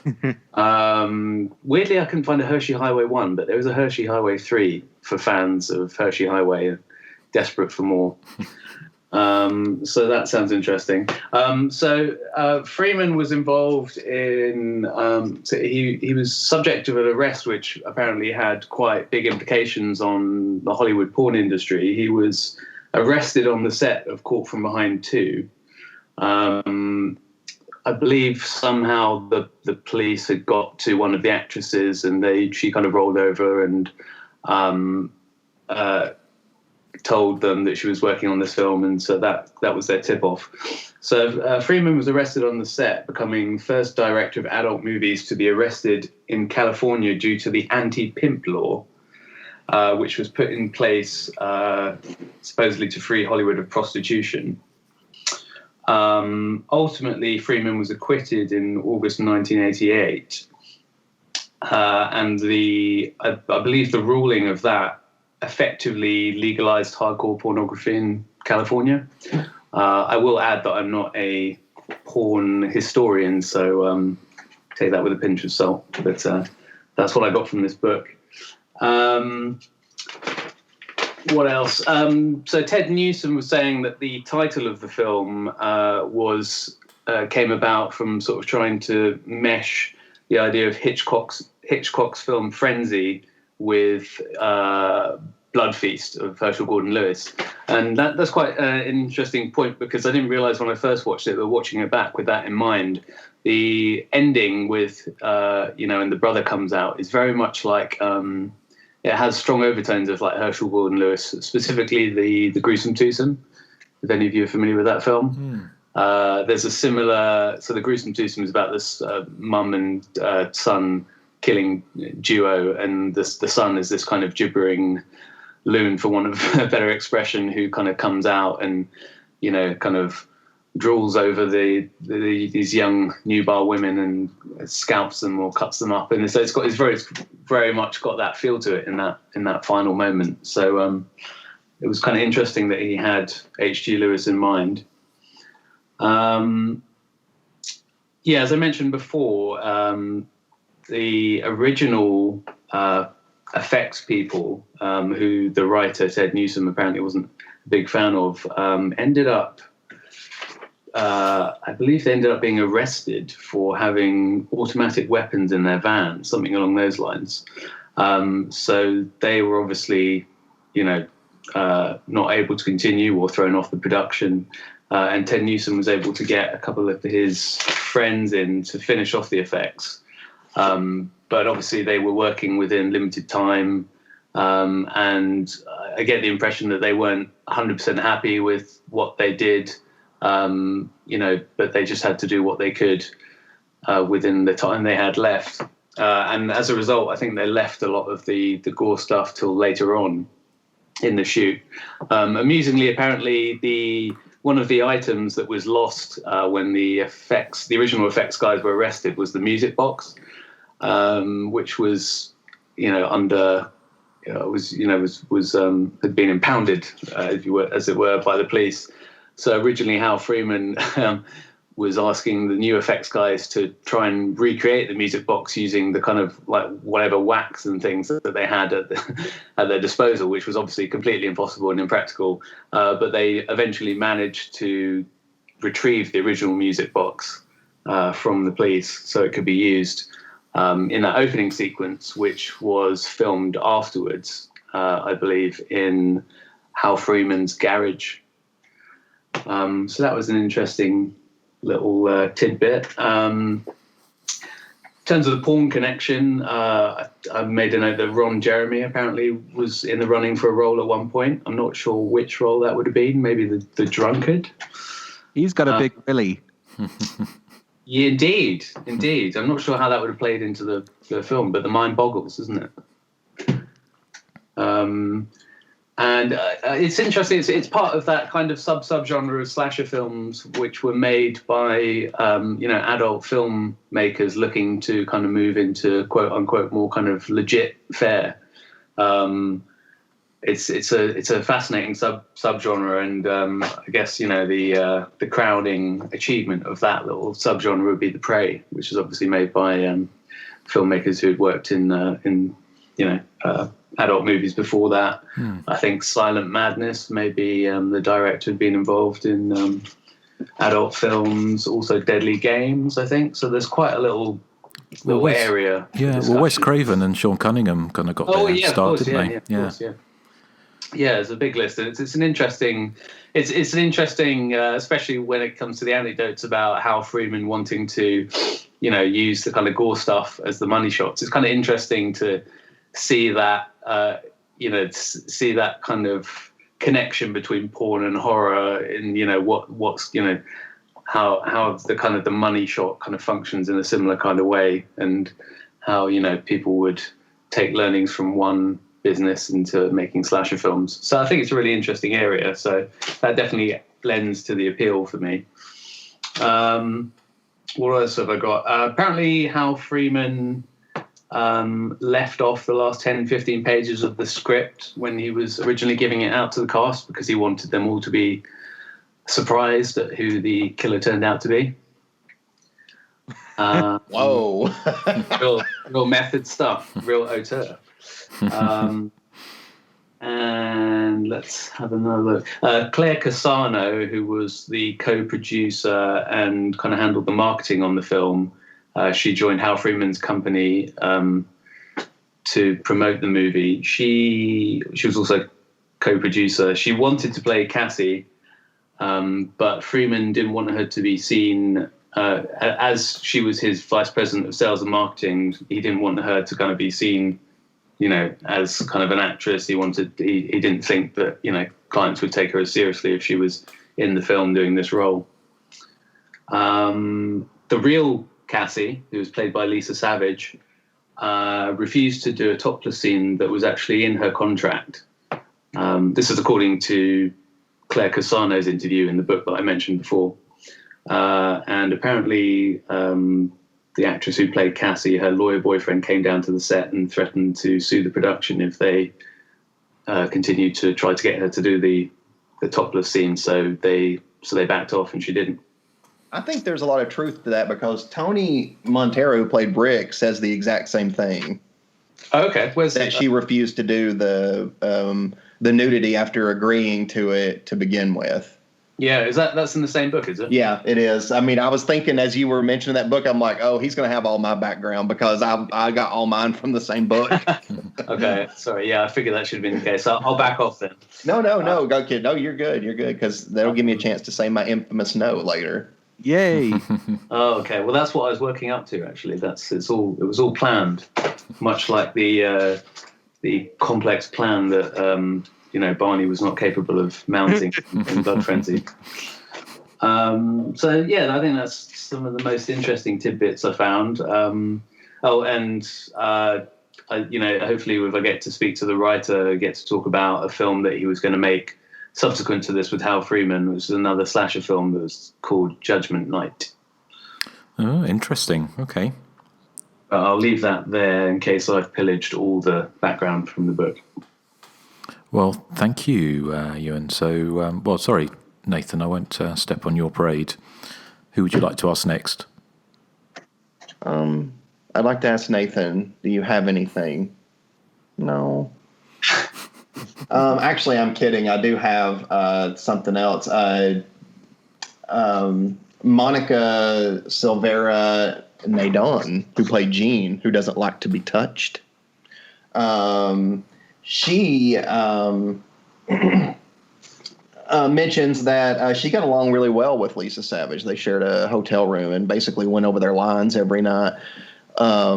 I think it's a common thing in movies where maybe during the audition process, they agree to do the nudity, but when it comes down to it, it's a lot more difficult. I mean, because I've heard other filmmakers from, the 80s saying the same thing, that, sometimes when it comes down to it, they just suddenly don't want to do it anymore, or they change their mind. And what stinks about that is if you've already filmed so much of your movie, then it would be so expensive to hire another actress and have to refilm everything. I mean, you're basically, you're stuck. You kind of just have to go along with it, especially, back in those days. But no, other than that, I think I'm going to ask Joseph if he has background. What? No. Okay, that'll be a no. Erik. Okay, I only have a few bits to add to what's already been said. John Clark, who plays Crawford, apparently he was married to Lynn Redgrave at this time. He was from a celebrity household. They were married for 33 years. And Hank Garrett, who plays Dave Ash, he had a role in Exorcist II: The Heretic, the greatest movie ever. He was a train conductor. And I think that's all I have to add to what's already been said. Hank Garrett was... Oh, go ahead. I was just going to ask you, did anyone think Crawford looked a little like Buck Flower? Me, I did. Completely. Yes. I thought it was him, and then when I went to check IMDb, I was like, oh, it's not him. It just seems like a role that Buck Flower would have played. Yes. I wanted to mention, since you said Hank Garrett, that he was actually really good friends with Tony Montero that played Rick. And that's actually how Tony Montero got the part, was through Hank Garrett. Nepotism. There you go. Justin. Well, last but certainly not least. I think everything's been said apart from those couple of bits, because I was going to mention the nugget, as it were, about Hal Freeman being from the Caught from Behind series. The only other things I've got is just some connections to other movies. Is that Hank Garrett played Dave Ash, was also in Death Wish, the original 1974 movie, and John Clark, who played Crawford, was in Jagged Edge in 1985, which was a kind of an attempt, like a big budget slasher to some degree, wasn't it? Or certainly it kind of borrowed the toys from the slasher sort of box. More of a courtroom drama with some slasher elements. Well, exactly. It starts off with the big slasher bit, doesn't it, and then goes into the courtroom thing. But yes, he was in that, which is a very different movie to this. And the little girl who played Little Dory, Jamie Cohen, was in something called The Flesh and Blood: The Hammer Heritage of Horror. So presumably she was in some Hammer movie at some point. I don't know, but that's all the background I have. So, well, Joseph, do you want to have you got much in the way of feedback from people? I got a few things here. Okay. On Facebook, Tristan Comer says, my favorite desert slasher so far. Kyle Brookie says, one of the first hard-to-find slashers I started hunting for. Here's the original U.S. big box and video store poster. And he posted a picture of that, which is awesome. I always loved it for some reason. Nice gore, bad acting, a fun one that gets a lot of hate. Spoke to the rights owner back in 2009. She was looking to put it on DVD herself, but when that didn't work out, she was going to sell the rights, and sadly, that's the last thing I heard about it. This one is from Lyman Sogan. That's Lyman Sogan. No, it's Simon Logan. I love this one. It spends far more time developing the characters than most slashers do, without it ever getting boring or the pace getting sluggish. And the central mystery of who the killer might be is great. Boy, I think we saw two different movies there. Well, I mean, I do like the mystery, but it's obvious who it is. But anyway, Lisa Loring is fantastic, and Justin has never looked better. He really suits the beard and trucker hat. Add into that some nice, juicy gore effects and a few choice cameos by the boom mic, and what's not to like? Mitch King, good buddy Mitch King, says, I've always had a soft spot for this one. I love how Lisa Loring screams all of her lines. It makes the film that much more enjoyable. Super excited you boys are tackling this one.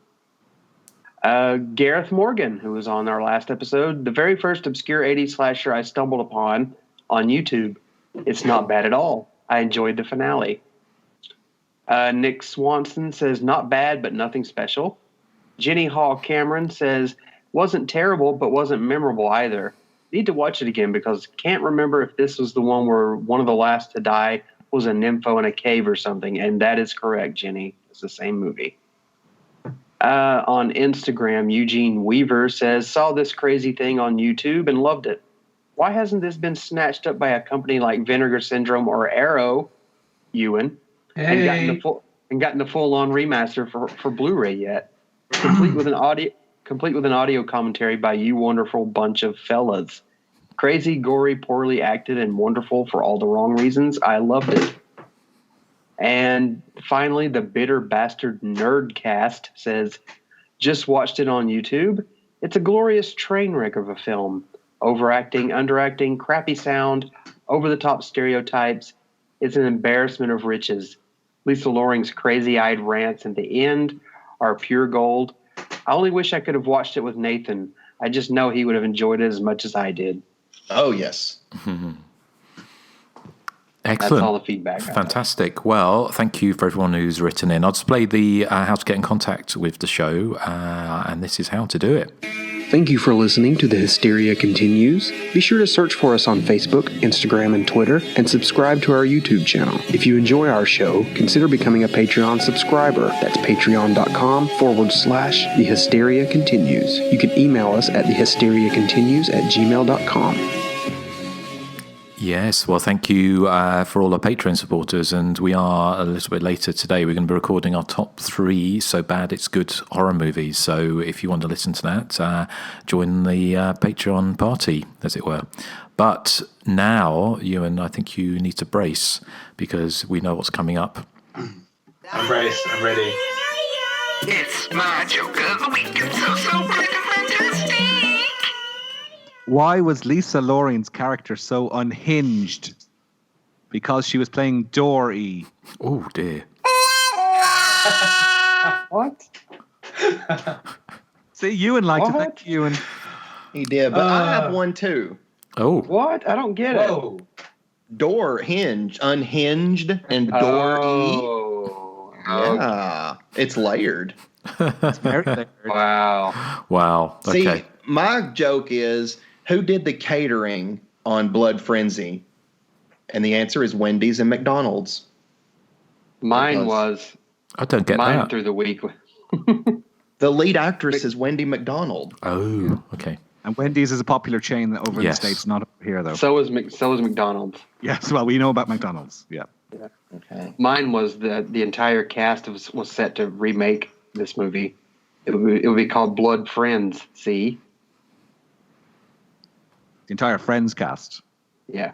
Yeah. Blood Friends. That went over my head. Blood Friends. Ewan, I'm- it's your I'm joke. Yeah, I'm sorry, Ewan.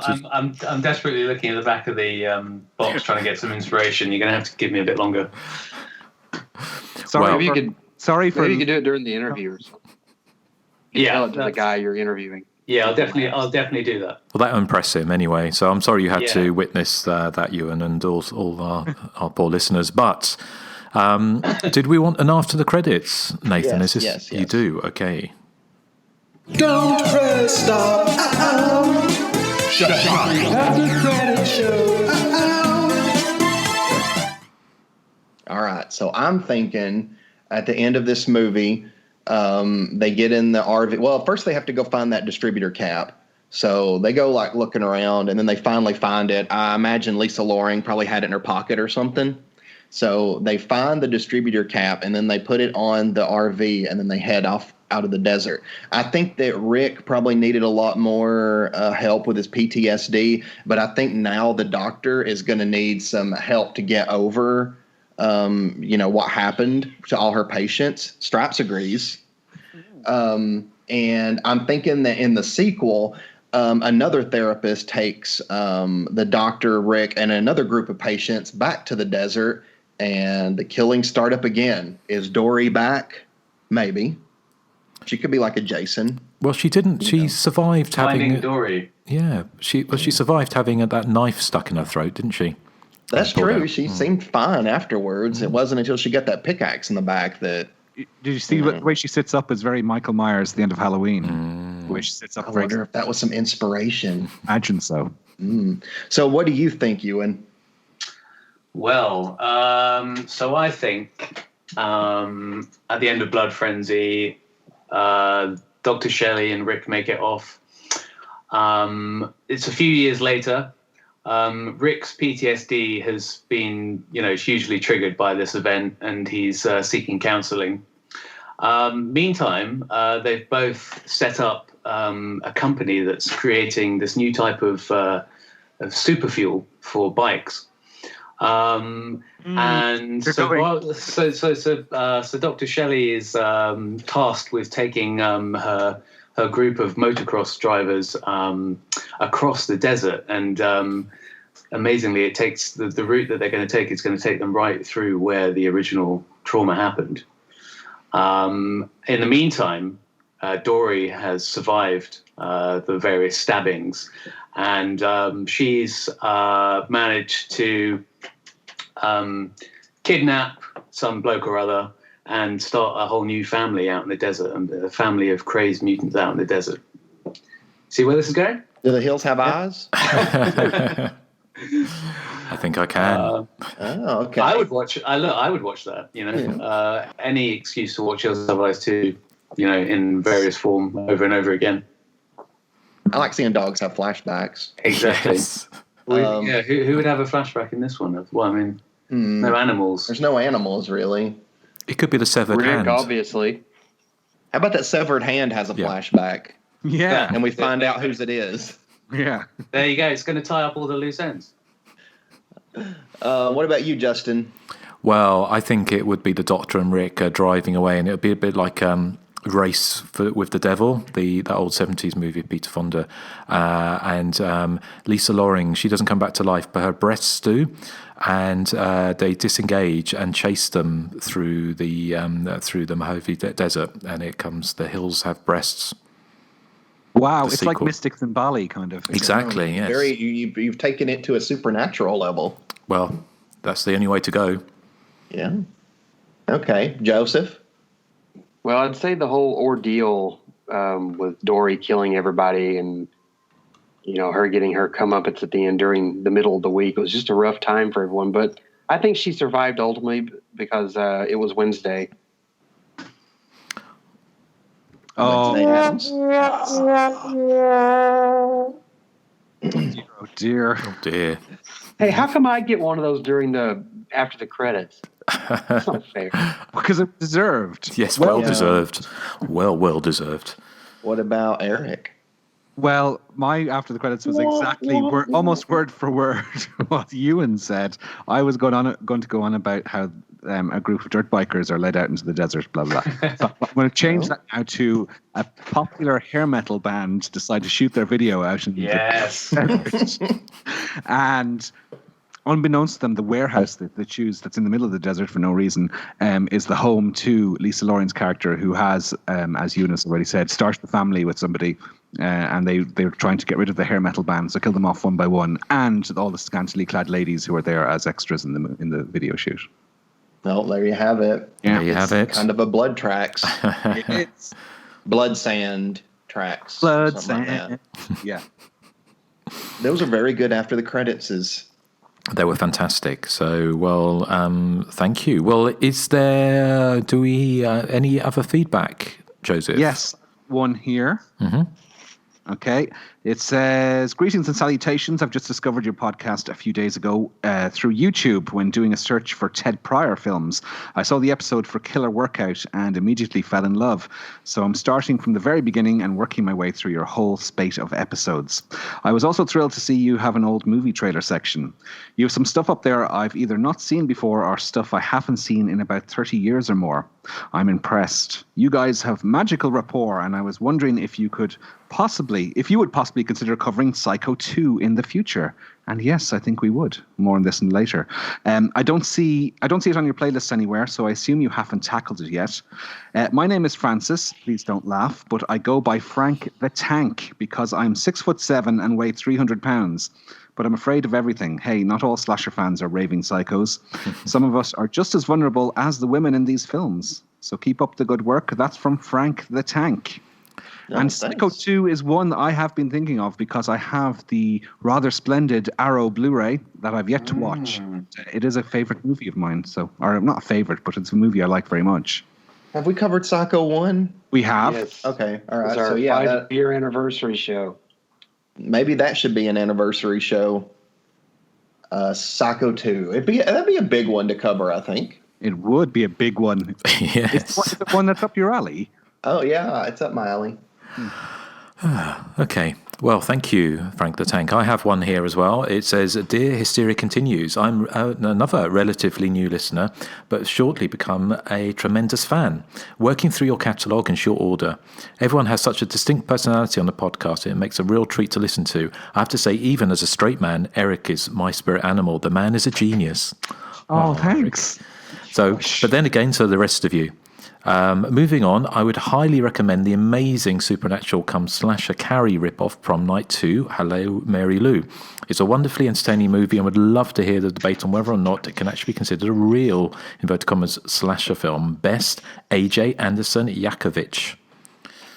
So, well, hopefully I pronounced your name correct, AJ. But Prom Night 2, Hello Mary Lou. It's not a film that I've seen for a long, long time, but I do remember when I saw it, being disappointed that it wasn't a slasher movie, or not as I was expecting it to be not necessarily a direct sequel to Prom Night, but certainly more of a slasher movie.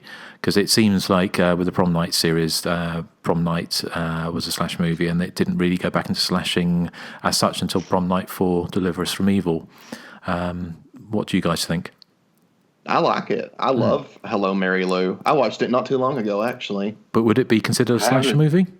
I probably wouldn't call it a slasher, but I would pick it for a Patreon. Mm-hmm. I haven't seen it since it came out, so I don't remember anything about it. I love part 3, though. Part 3 is so much fun. There's a great scene in part 3 where she's telling this one guy that he's such a good friend, and she's like, "You're a great friend. You have a really good heart. Do you want to see it?" And then rips it out. I haven't seen any of the. I've seen number 2 a long time ago on. I think it's on Prime. Not a very good copy of it. Hasn't had a Blu-ray, has it? No, but it has a DVD. Wasn't it released on Blu-ray, like a box set in Australia or something? I think, but I might be wrong on that fact. But yeah, possibly another one to be given the Arrow treatment, perhaps.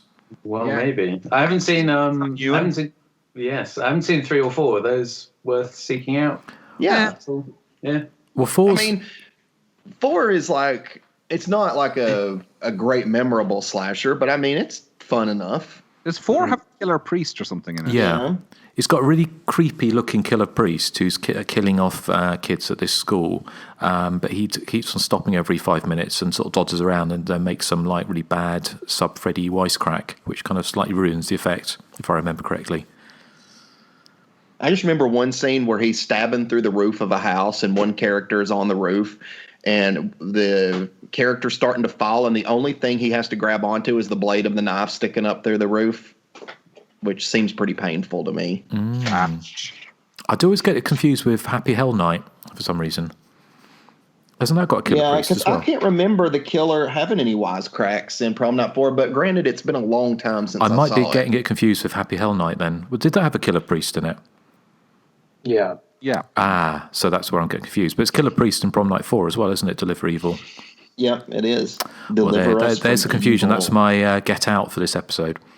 Oh, speaking of which, Get Out is featured heavily in the latest episode of Drag Race. So is it? So it Okay. has a slap. Yeah. Oh, yeah. I think okay. Sorry, guys. That's what I'm. Let's wrap this up so I can go and watch it, please. Absolutely, yeah.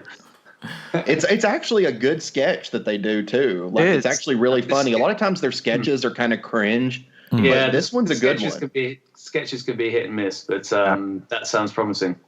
Excellent. Well, it's. I have to say thank you ever so much, Ewan, for coming on the show. It's always a pleasure. It's been an absolute pleasure. Thank you very much for having me. And hopefully we'll have you again soon as well. And I'd have written down exactly where you said about, what was it you said? Let me just check. Fake ass is 104.26. So anyway, so that's something for the end of the show. So something to tune into to listen. Ewan, are you allowed to tell us off air about the title you're working on, or do you still have to keep it hush hush? Catch Goo Goo. Oh, that's what it is. I could be bribed into it potentially. Yes. All right, then we'll get the nude photos of Erik ready. Oh, dear. I've already got a bunch. Which ones are you talking about? Yeah. Well, this month's Playgirls. You're talking about the behind the scenes of No, Not My Wrinkled Starfish.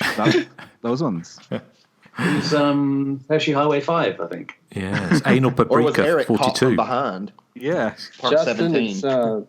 Justin's your choice next time. What are you picking? Oh, yeah. What are you guys say next? I think I'm going to go for Dead Kids from 1981.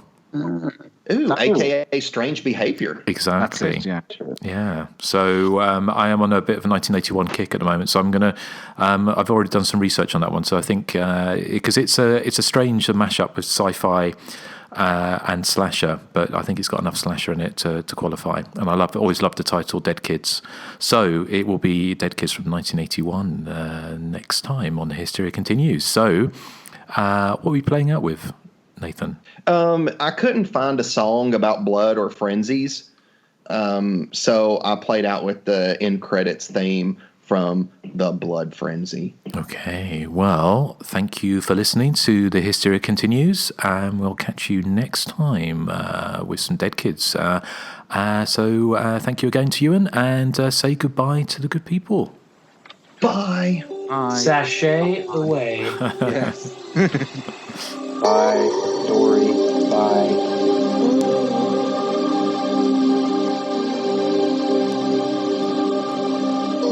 When he comes on time. There you go. Yeah, well, there you go. Here we we're start. not even recording yet. We're not recording yet. You got to Exactly. save it for the show. Save that material. We've got to save that material for the end of the show. Yeah. Oh, I don't get all y'all's tech talk. Yeah. Sorry. XML. I'll throw in a few buzzwords. I'd much rather linger on a fake ass